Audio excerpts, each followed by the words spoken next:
Of great peaks continues as the great Himalaya continues its march southward through Lahaul and Spiti, Menthosa, Lord Geffen, the Gangstang peaks and glaciers, and on to the Chandrabhaga group. Gorges, chasms, hanging glaciers, a landscape for the strong of heart and adventurous of spirit.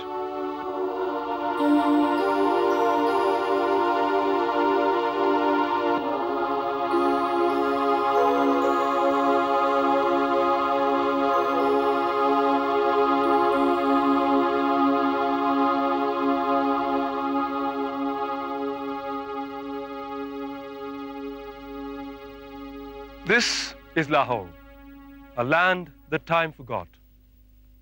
The place where man and vegetation have as yet had little time to change what is essentially an ice age landscape.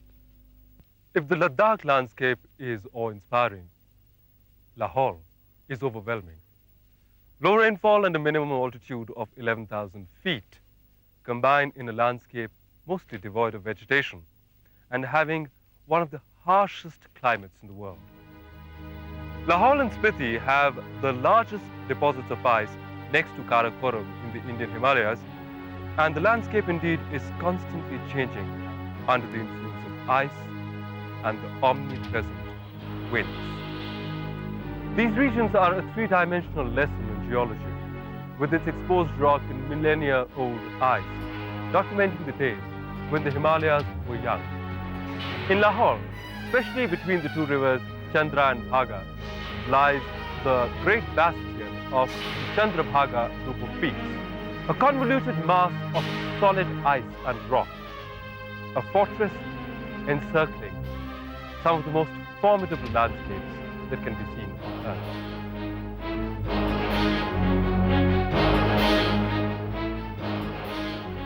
Lahaul has few points of entry and exit. To the northwest, the Chandrabhaga has gorged a near impassable gorge. The pass crossings are high and cross mainly into the other trans-Himalayan areas. There are only three main passes connecting Lahaul with the lower hills. The Kukti, leading to the Chamba Valley, the well-known Rohtang leading to the Kullu Valley, and the Hamta, a trekker's delight, also leading to the Kullu Valley.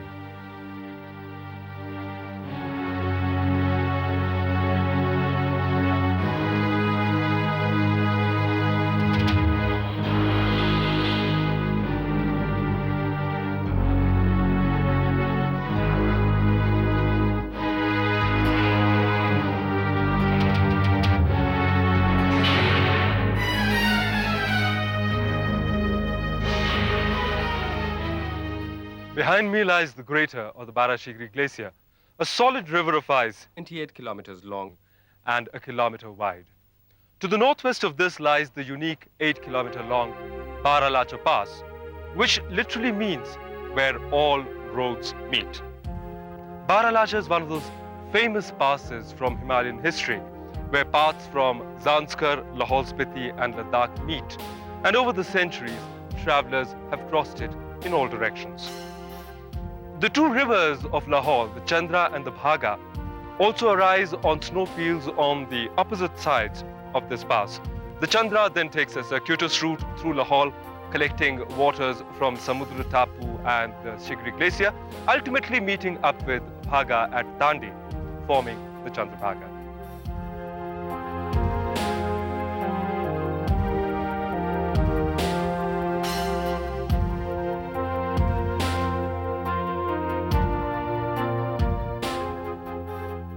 Within the cradle of the Barashigri and the Samudra Tapu lies the surreally beautiful Chandratal Lake. The period after the last major ice age was probably the time when the Chandratal Lake was formed.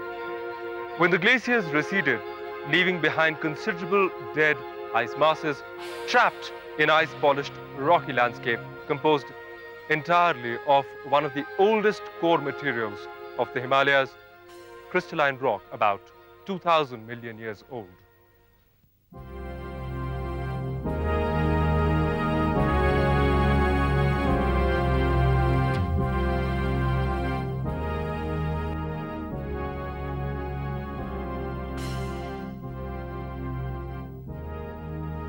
These are the sediments of the long-gone Tethyan Ocean, making Spiti a veritable open-air classroom for students of geology. Here is found the 130 million-year-old ammonite slate, from which the Tibetans get the highly prized spiral ammonites, a fossil from the Jurassic era. Spiti's landscape not only documents the Earth's past, but provides a complete lesson on the erosive potential of the wind and water over the eons. The Spiti River has sliced through these ancient sediments to form terraces and gorges that will keep future generations of geologists and anthropologists occupied.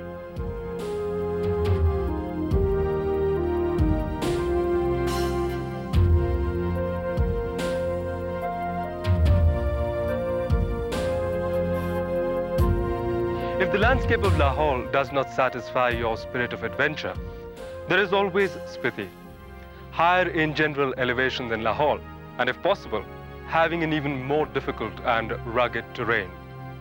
Spiti is veritably ringed by a wall of some 6,000-meter high peaks and is driven by a landscape of some of the deepest gorges and canyons seen anywhere on Earth, with vertical ramparts plummeting down 3,000 meters.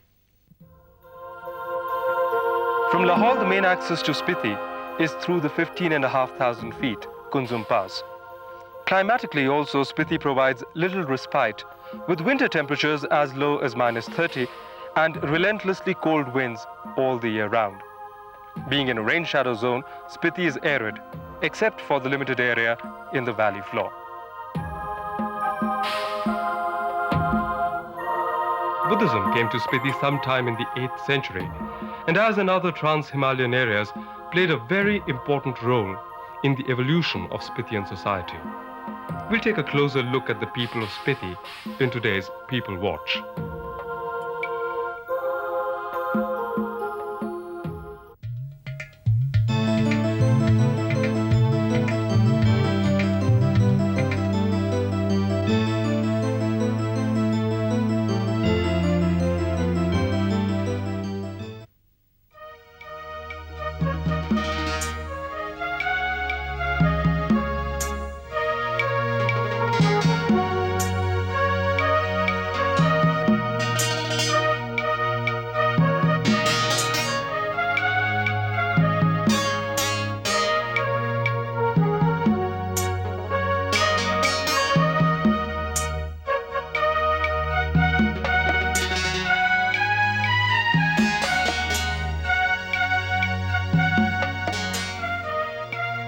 And now we come to the people.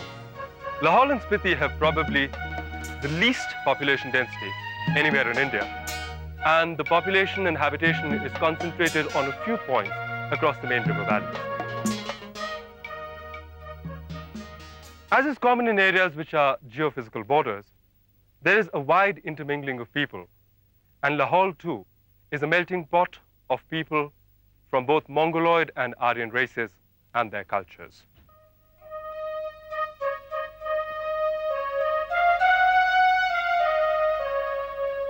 Unlike neighboring Kinnaur and Lahaul, where polyandrical practices were in vogue, Spiti evolved different means of dealing with the twin problems of limited arable land and an expanding population. A system of primogeniture, where the eldest son takes all, is prevalent. That Spiti has always been advanced in the matter of women's rights is reflected by the fact that the eldest daughter gets all the mother's jewelry. The younger siblings have to fend for themselves and can always fall back upon the social security system of the Trans-Himalayas, the monasteries and the nunneries. Not surprisingly, living in such an environment makes them extremely hardworking and industrious. qualities that have benefited many a Lahauli entering business, as roads, administration and tourism have integrated Lahaul and Spiti more closely with the rest of India. But a lot remains to be done. And as this area is ecologically so sensitive, a lot will have to be done in the future. Come winter, and Lahaul reverts back to an island in time, as all access and communication from the rest of the country is cut off. And it's not till the snow melts in the high passes that Lahaul again becomes accessible. Spiti, however, is accessible even in winter from the Sutlej Valley and the all-weather Hindustan-Tibet road. Interestingly, Spiti in winter has temperatures that are generally seen on the upper slopes of Mount Everest.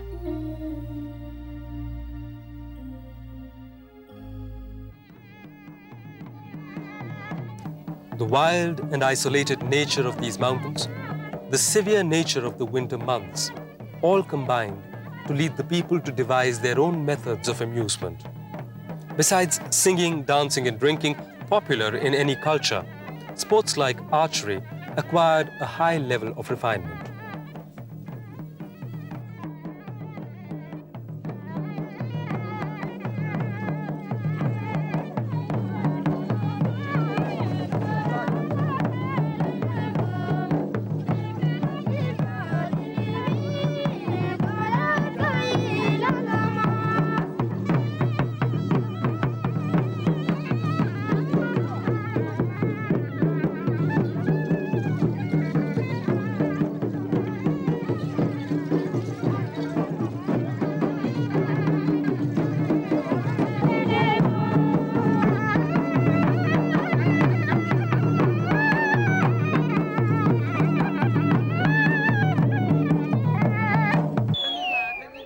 A sport that is very popular here is a tug between the sexes. One is familiar with the normal tug of war played between two male teams, but here the format that is more popular is the one that is played with one team being entirely male and the other being entirely female. This is definitely a war of the sexes.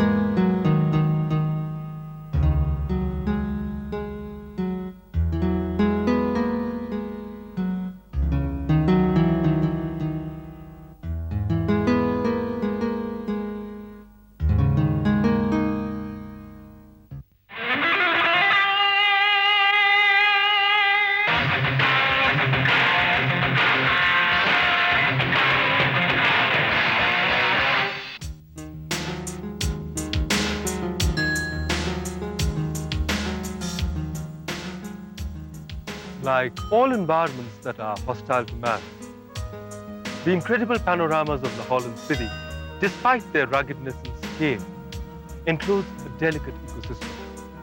At the moment, the human element is still balanced in the traditional mode, but rapid urbanization and development of tourism are in a position to bring about some very real changes in the near future.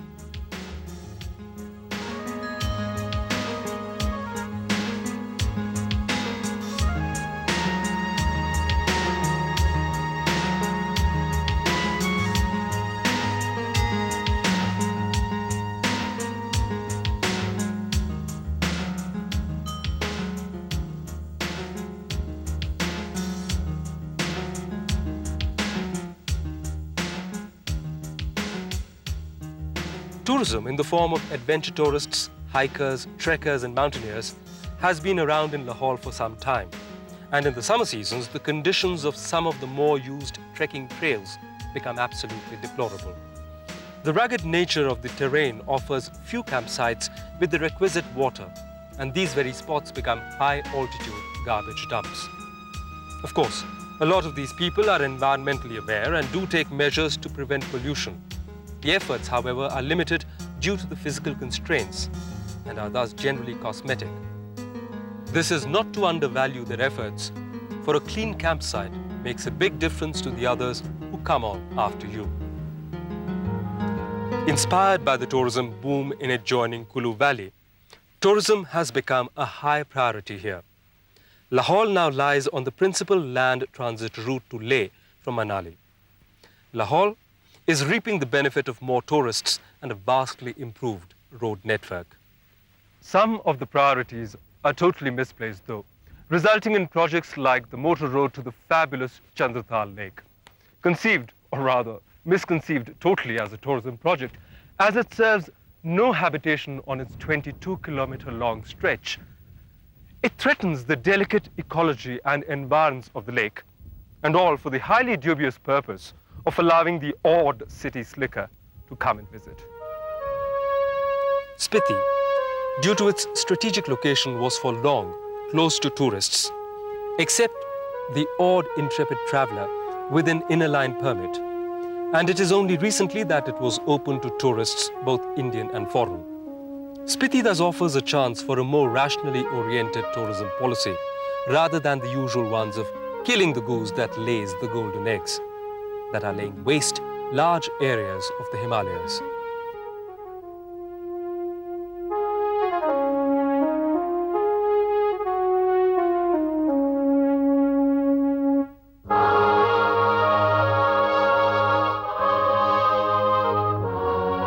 Thus, permits for hotels, road construction activities, etc. have to be evaluated on the basis of a very real assessment of the needs, requirements and capacities of the local ecosystem.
Spiti is almost entirely Buddhist. The larger gompas like the Ki and Tabo, which are now on the tourist itinerary, are incredible. As yet unspoiled eyries built on the highest crags, where time seems to stand still. Tabo, which was built in the latter part of the 10th century AD, is also called as the Ajanta of the Himalayas and has some of the finest wall paintings and stucco figurines in this part of the world. Tabo is also known to house the relics of the great translator Rinchen Sangpo and is considered as one of the holiest sites of Tibetan Buddhism.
Lahaul is partly Hindu, partly Buddhist, and partly a mixture of both.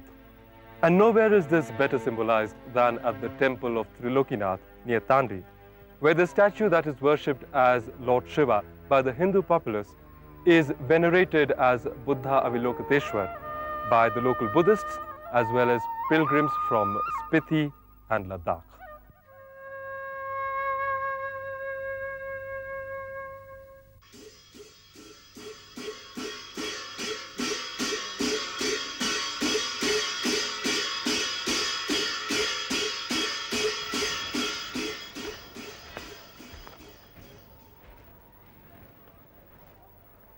Just a few kilometers away, where Myar Nala meets Chandrabhaga, lies the temple of Markula Devi in Udaipur.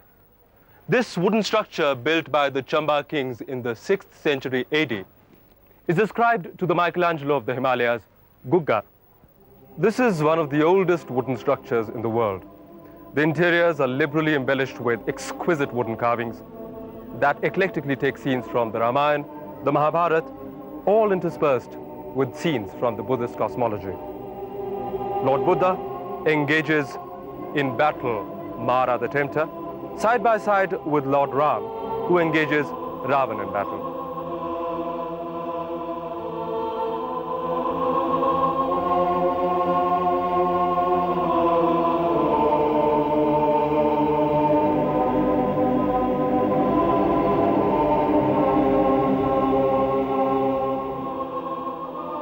The goddess who is enshrined in this temple is Kali, and she is venerated here as Markula Devi and is worshipped by the Buddhists as Dorje Phagmo.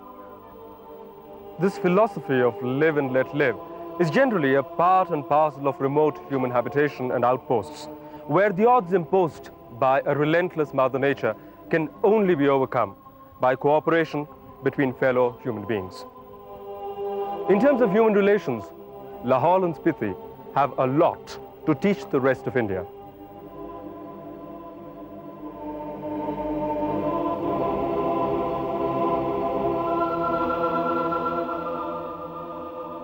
In spite of this monument being a protected monument under the Archaeological Survey of India, and having stood at this spot for the past 1400 years, it's doubtful whether it will be here 10 years hence, due to the Sanctum Sanctorum having developed a pronounced 60-degree tilt.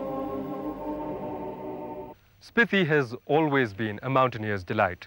The cold, dry climate, combined with a minimum of snow, makes higher ascent much more feasible.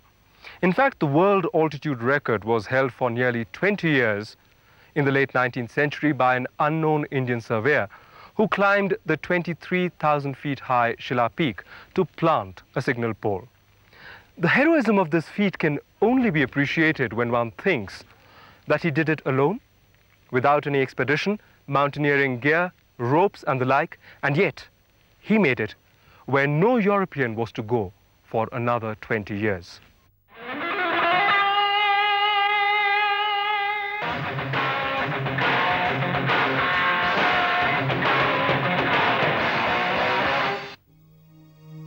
Icy winds, a debris-strewn landscape, and a mean altitude of over 11,000 feet. This is the landscape over which the Himalayan griffon vulture rules and preys. By far the most common raptor in the Himalayas, it also has the widest seasonal altitudinal range in autumn, ranging up to 5,000 meters above sea level. Raptors, or carnivorous birds of prey, such as these, are particularly good environmental indicators. Being at the top of the food chain, they are particularly sensitive to ecological disruption. In other words, if an environment was disturbed, raptor populations would probably start to decline.